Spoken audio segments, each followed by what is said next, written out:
Bismillahirrahmanirrahim. Assalamualaikum warahmatullahi wabarakatuh.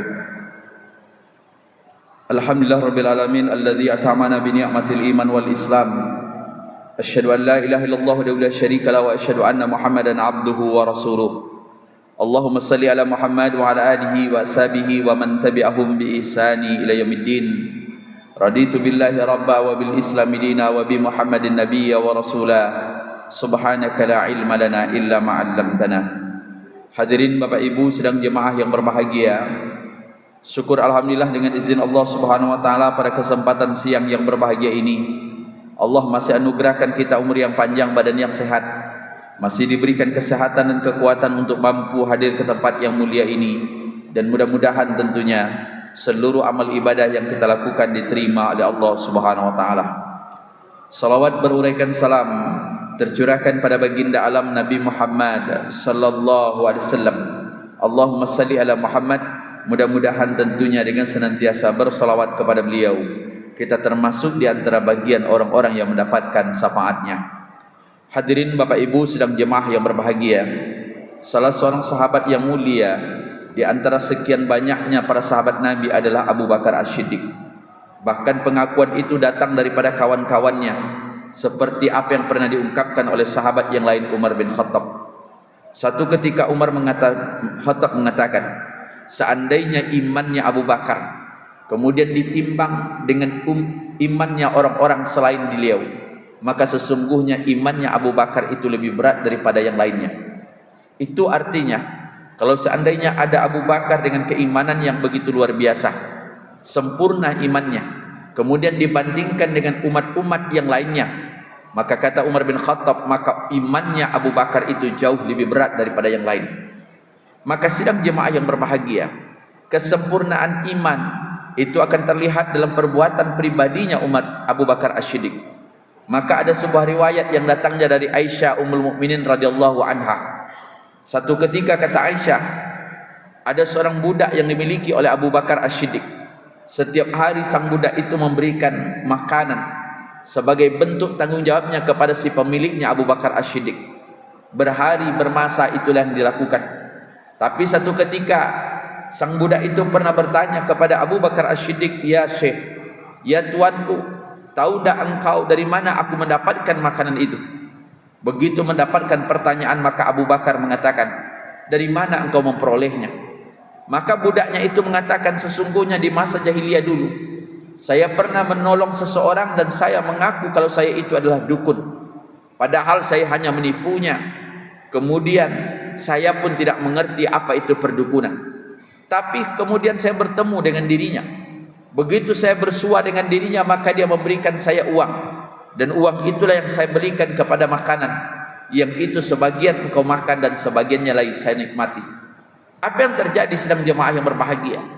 Dari kasus dan peristiwa yang diungkapkan dalam hadis Bukhari di nomor 3629 itu, Abu Bakar As-Siddiq disebutkan oleh Aisyah mencongkel lidahnya, diambilnya jarinya, kemudian dimasukkannya ke dalam mulutnya, kemudian dimuntahkan. Begitulah hebatnya sesungguhnya Abu Bakar.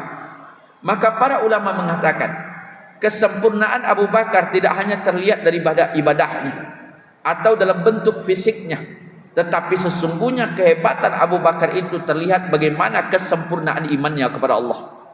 Maka sidang jemaah yang berbahagia, kesempurnaan iman itu nantinya diimplementasikannya dalam kehidupan, dan itu terlihat bagaimana hebatnya Abu Bakar. Apabila ia ingin menikmati sesuatu, maka ia akan berfikir apa yang ia dapatkan itu halal atau tidak. Maka sidang jemaah yang berbahagia, Rasulullah sallallahu alaihi wasallam pernah mengatakan, "Faman ittaqa subhat istabra ahli dini." Barang siapa yang mewaspadai atau barang siapa yang menjaga dirinya dari subhat, maka orang itu akan terselamatkanlah agamanya. Tapi barang siapa tentunya melibatkan dirinya dari yang subhat, maka mereka jatuh dengan yang haram. Sidang jemaah yang berbahagia, dalam kehidupan kita secara literasi ada dua hal yang kita nikmati atau yang kita ketahui. Satu, ada yang haram, yang kedua ada yang halal. Maka di dalam hadis itu dikatakan yang halal itu jelas, yang haram itu juga jelas. Tapi apa yang ada di antara keduanya, wa ma bainahuma, Apa yang ada di antara yang halal dan haram itu adalah subhat. Maka sidang jemaah yang berbahagia, begitulah hebatnya sesungguhnya ketika orang-orang memikirkan apa yang dia nikmati, apa yang dia peroleh itu dari yang subhat, maka Rasulullah mengatakan terjaga agamanya. Tapi barang siapa yang mereka tidak lagi memperhitungkan apa yang mereka nikmati itu apakah termasuk subhat atau tidak, maka mereka akan jatuh kepada yang haram. Tidak hanya sampai di situ, aplikasi dari apa yang disampaikan atau yang dinikmati oleh Abu Bakar As-Siddiq terlihat dari sifat waraknya. Artinya ketika dia akan memakan sesuatu, maka dia akan pikirkan apa yang akan masuk ke dalam lambungnya, apakah itu halal atau haram atau tidak. Itulah yang hari ini sedang jemaah yang berbahagia, yang mungkin sulit kita laksanakan. Betapa banyak kita hari ini mencari rezeki, berapa banyak orang yang memberikan nafkah itu kepada kita, berapa banyak sumbangan yang kita perolehkan, dan hampir kita tidak bertanya sebagaimana yang dilakukan oleh Abu Bakar, dari mana kalian memperolehnya? Padahal kita tahu apa yang dikatakan oleh Rasulullah, innahu la yadkhulul jannah lahmun nabati min sakhtin nar aula bihi. Kata Rasulullah, tidak akan masuk ke dalam surga setiap daging yang dia tumbuh dari sesuatu yang haram. Maka ini perlu menjadi cerminan diri kita. Kalau Rasulullah mengatakan ada harta yang haram, kemudian kita nikmati, masuk dia di dalam tubuh kita, kemudian tumbuh dia menjadi daging, berkembang dia menjadi tulang, maka kata Rasulullah tidak ada yang paling berhak untuk menikmatinya kecuali nantinya api neraka. Maka sidang jemaah yang berbahagia, maka seluruh yang haram itu, baik prakteknya ataupun mungkin perilakunya atau caranya yang tidak dibenarkan oleh agama, maka hasilnya akan menjadi yang haram. Termasuklah apa yang dikatakan oleh budak dari Abu Bakar tadi, kalau dia pernah menjadi dukun atau pura-pura menjadi dukun. Bahkan hadis itu mengatakan, man ata arafan fasa'ala an say'in lang yuqbal salatahu arba'ina lailah. Barang siapa yang, kata Rasulullah, datang dia kepada dukun, kemudian dia bertanya tentang satu hal, maka Allah tidak akan menerima salatnya 40 hari 40 malam. Tidak hanya itu, Rasulullah juga mengatakan, man ata kahinan, barang siapa yang datang kepada dukun-dukun atau dalam hal ini tukang ramal, aw arafan, atau orang-orang yang serba tahu, kemudian dia yakin dengan apa yang diucapkan oleh dukun atau paranormal tersebut, atau kahin tersebut, atau arafan tersebut, maka apa kata Rasulullah? Orang itu sudah jatuh ataupun mereka sudah tidak lagi dianggap beriman kepada Nabi Muhammad. Maka sidang jemaah yang berbahagia, tidak hanya sampai di situ, seluruh hal yang haram, sekali lagi, seluruh pekerjaan yang haram, maka hasilnya juga akan menjadi yang haram. Nabi mengatakan di dalam sabdanya, anna Nabiya sallallahu alaihi wasallam qala naha anis samani qalbi, sesungguhnya Nabi itu mengharamkan atau melarang kalian untuk jual beli anjing. Hari ini kan banyak ada orang dengan alasan melatih, tapi memang hari ini bahkan maaf tidak sedikit betapa hewan-hewan kesukaan manusia itu dibanderol dengan harga yang mahal.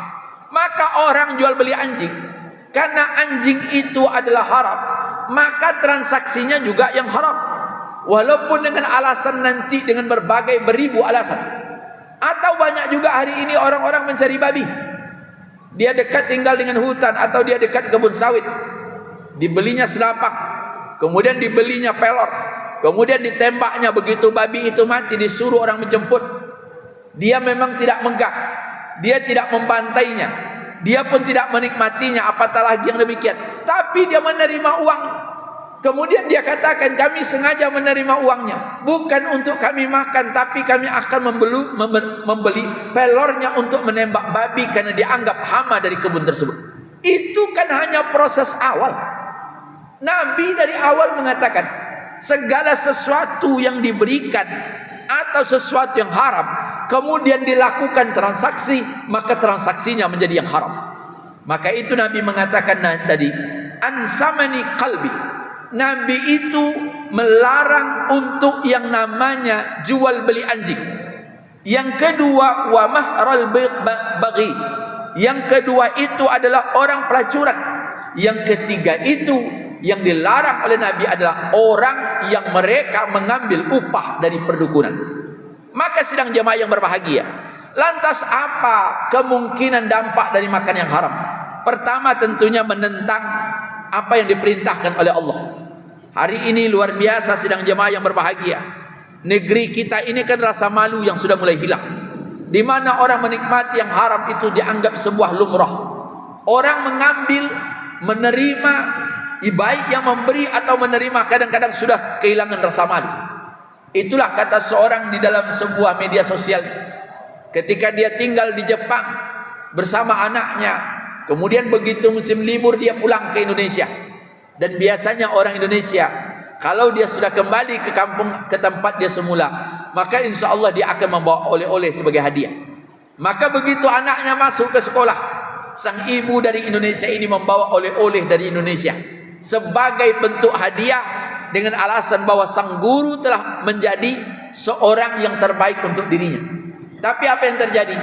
Begitu diantarkan ke sekolah, diberikan kepada guru, maka guru itu hanya mengatakan, mohon maaf, kami tidak bisa menerima hadiah Anda karena kami adalah PNS. Itulah hebatnya orang Jepang. Bahkan dia katakan, bagaimana kalau makanan ini dibagikan? Dia katakan tidak boleh. Anda bawa dari Indonesia, bawa saja pulang. Tapi kalau engkau ingin membagikan kepada anak-anak, tidak boleh di lingkungan sekolah, karena di sekolah ini anak-anak tak boleh mendapatkan hadiah. Itulah hebatnya orang-orang di sana, Pak. Maka ada orang mengatakan ada negeri-negeri orang kafir, tapi syariat itu seakan-akan berlaku. Tapi ada di negeri orang yang Islam, tapi tradisinya menjadi kafir. Coba lihat hari ini, urusan apa yang tidak mudah kalau ada duitnya? Seluruhnya dimudahkan, walaupun mereka tahu dalilnya. Dan orang-orang kita juga senantiasa mau memberikan sogok, daripada sulit dia untuk melakukan sebuah urusan. Kebiasaan instan yang sudah dia lakukan, maka dia akan melakukan apa saja yang bahkan diharamkan agama, yang penting urusannya itu senang. Yang kedua yang dikatakan oleh Ibnul Qayyim Al-Jauziyah, setan itu tidak akan membiarkan kita larut dalam kesolehan, maka setan akan merayu kita. Pertama, setan akan menyuruh kita kafir. Gak bisa kafir, maka setan menyuruh kita musyrik.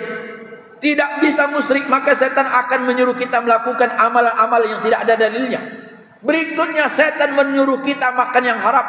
Kalau tidak, terakhir apa yang dilakukan setan? Setan menyuruh kita menikmati hal-hal yang subhat, sehingga kita mengatakan ini tidak jelas. Yang ketiga, apa dampak dari makanan haram itu? Akan membuat kita kurang semangat dalam beribadah. Apa yang diungkapkan oleh Allah dalam Al-Quran dalam surah Al-Mu'minun ayat yang ke-51. Ya ayyuhar rasul qulu min thayyibatin wa'malu shalihan. Hai para rasul, makanlah yang baik-baik, kemudian lakukanlah amal soleh. Ulama mufassir mengatakan ayat ini memiliki korelasi. Mengapa semangat ibadah itu hilang?